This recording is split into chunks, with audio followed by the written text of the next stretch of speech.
So, yep, we understand now that there's this kind of paradigm shift happening within the marketing channel, and digital is becoming more important. We talked about the social web. Some other aspects that we're kind of framing up through the discussion will be understanding that because of this, it's a customer-centric world now. We need to start to get involved in conversations that are happening, and take a approach that marketing should be more participating versus just passively pushing out communication messages. We should be listening. So to be able to communicate, we need to find out ways to listen to those conversations, not within just Facebook and Twitter, but broader, try and pick up those discussions that will be happening in whirlpools. Then, how do we actually build a really good framework to enable ourselves to go out there and maximize and leverage this opportunity in social media by creating a governance framework that will enable us to drive for it. And then, of course, that needs to, at its core, line up with our business goals and our strategies. But then the last bit is that it's great to have all these presences, but we need content to stimulate conversations and then drive this engagement. So there's a new mindset, I think, that needs to be established because of this. Is we've got our traditional channels and we've got digital and social media. I think we should no longer be separating those two. We should just focus on it as new modern marketing at its core. 5 reasons why, there's probably a lot more here, but 5 key reasons why maybe our social media strategy isn't working is currently, maybe it's viewed as too niche within the organization. Maybe it's not a credible channel because it's Facebook. Maybe there's lack of relevant content for us to actually stimulate and get engaged in these channels. Could be under-resourced or budgeted. There's no enabling framework to actually allow this activity to flow. Or maybe at its core, the strategy or the business plan around social media and digital is just unclear at this point. So we've got this sort of, I guess, a social media framework with our little sort of cycle here. At the guts of it, what I kind of touched on is this approach to participation. So social media is basically not just another channel to push out our messages, to basically put out, buy this through our Twitter channel. Basically, to treat it as such misses the opportunity of actually what social media is and what these channels offer us. Developing a positive customer experience within those channels is what the opportunity is, but understanding that it's a customer-centric world will actually help us start to develop our communication framework. And at its core, we want to participate with those conversations that are happening, and we want to be actively participating in them. And that's going to be core to our strategy. There is a standard, I'm sure people have seen this before, a standard sort of customer experience framework that basically talks about, as marketers, our core objectives are to drive awareness, then drive down to active consideration and stimulate purchase intent, so we get a purchase. Then obviously to enable our support, whether that's customer care or some loyalty programs, trying to stimulate brand loyalty and then drive and create advocacy. However, the digital channel can take, I think there was a number that said from awareness to purchase intent can be a 3-month journey depending on what you're looking at. The social media environment can change that within 24 hours based on the fact that people are asking their friends in their social media networks around products and getting recommendations. So we can excel that through understanding the social media environment and then participating when we find out someone's making a request because they're considering we can drive that intent. We can also, through the digital environment, we can even stimulate direct impulsive conversions and purchases so we can drive transactions. But also the other key is we can turn our loyalists into advocates by actually stimulating what social media basically does is people love to share stuff, whether it's their love of a brand, a funny video that they've seen, a great product campaign. What is great for marketers is that this is something that Forrester put out around user behavior segments within social media.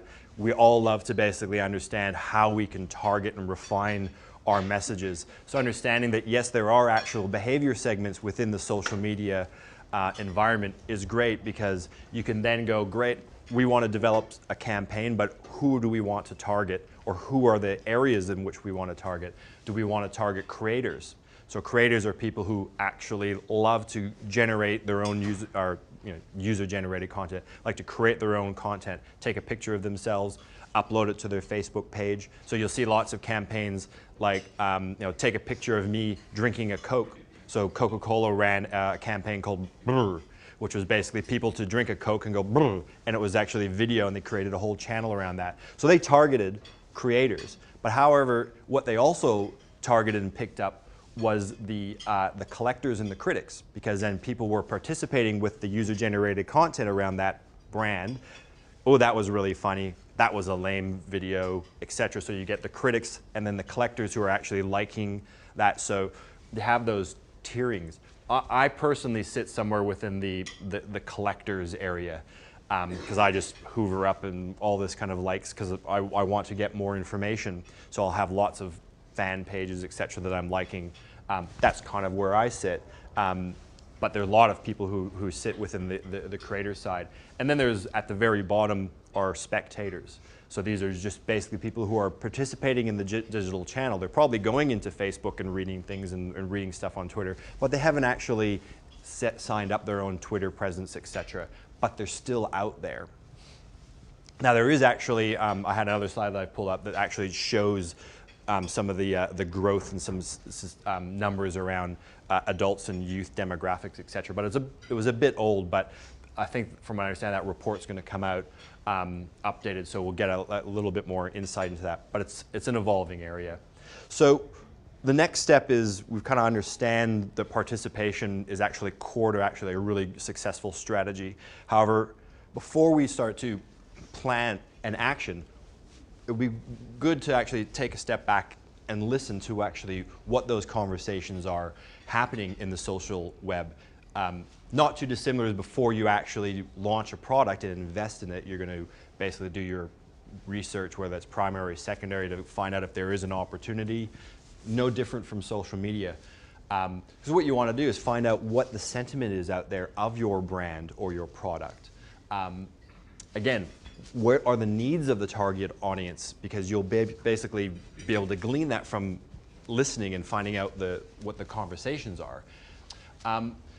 Now, from a listening side, there are tools out there that will actually go out and scrape, is I guess the word they use, but scrape the social web and pull back insights by using keywords or et cetera of what those conversations are.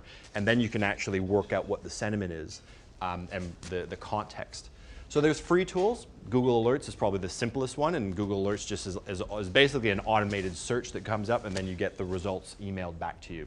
That's a form of listening by putting in, say, your brand or your product. And there's TweetDeck, which actually is a free tool that will give you a bit of an idea through keyword searches on Twitter. And there's also software as a service or platform as a service sort of solutions. Radian6 is one, and Nielsen BuzzMetrics is another one. Now these are detailed platforms that will allow you to scrape the internet, pull back results of all the conversations are happening in I guess, a consolidated way, but as well as you can then create reports out of that. But not only that, then you can actually escalate and create when you have a governance framework of who you want to actually make certain actions to a particular conversation. And then from there, you can actually then commence an action. So what that basically means is if you pick up through your monitoring that somebody is actually defaming your brand, or maybe they have a very serious customer care issue, from there, based on your framework of how you choose how you deal with those conversations, you can then actually assign through the platform who would basically be responsible for that task. And in some instances, if it needs to be escalated to corporate affairs, then you basically can shut that down. So it just gives you a lot more insights, but not only insights, the ability to action. There are a number of listening platforms out there. Radian6 and the Nielsen, BuzzMetrics are some of the leading platforms that are out there. It depends really on your needs. And I talked about this sort of governance framework, and this is actually the core from my perspective of once we understand we have to participate, then how do we actually enable our business to do that? Putting aside all the technical tools, we actually have to get a corporate culture created for that and then give some sort of framework or guidance for the people who are involved in this participative approach to actually go out there and participate. But then there's also that mitigation area. So when we have a conversation, how do we get involved? And a lot of it is actually from a protection perspective in some senses. And then there's that escalation side. So it really depends on the depth and your corporate structure. With my previous experience with Coca-Cola, we were reached into building a framework all the way up to corporate affairs. And at the very beginning, they were very risk averse. But in time, they realized, and most organizations are in the same situation, that it's very scary. But when you plan the framework and you get it right, you can basically manage it, because you have to manage it because it's out there and you can't stop it. So the best thing to do is have this governance framework and figure out how it works within your organization. And then you get the right tools to enable it. So we touched on some more questions around that strategic development. So before we action and go out there, what are our goals as a business, but also what are our customer goals? We probably glean that from some of the listening to figure out what the sentiment is. Do we have benefits that can be communicated? This is actually this whole thing which some probably were familiar with around social currency. Does our product or brand actually have social currency? I would say yes. Even when you think it doesn't, there is something, because you have a brand, and brands have currency in themselves. It's just figuring out what that means within the social environment. Resourcing. What teams across our business do we need to be engaging with this? Is it just going to live in marketing, or is it just going to live in customer service? I would think not, because we talked about some of the escalation paths that corporate affairs or legal might need to be involved. So it's a bit broader. And again, the tools and platforms, and also the other thing is, what are our competitors doing? So where are we sitting as a brand with engaging with the same target audience? Then this whole thing about return on investment. That's the big, the big question that's always out there. My view is that basically it just simply comes back to lining it up against your business goals and then figuring out what you want to measure to bring that back in. Every organization is going to have different priorities, the way they actually measure the effectiveness of their marketing in general or their customer service. It's really figuring out and aligning that to your business. But within a social media environment, some are just simply focusing on how many fans and followers that they can actually acquire. Some are looking at the engagement metrics. So yes, that's one thing that we've got conversations and fans or friends, but are we putting out messages?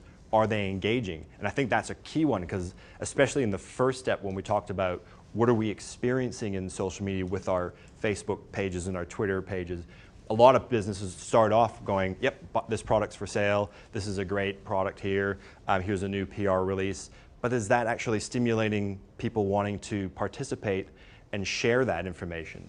So I think that to me is a really important metric. Does it actually drop down to a conversion? Maybe not, but it can lead to that. One of the other aspects is to use it as a way of driving opt-ins to your loyalty program if you have one. And I think social media in itself creates that one. So, and obviously there's also areas of cost savings and resource optimization.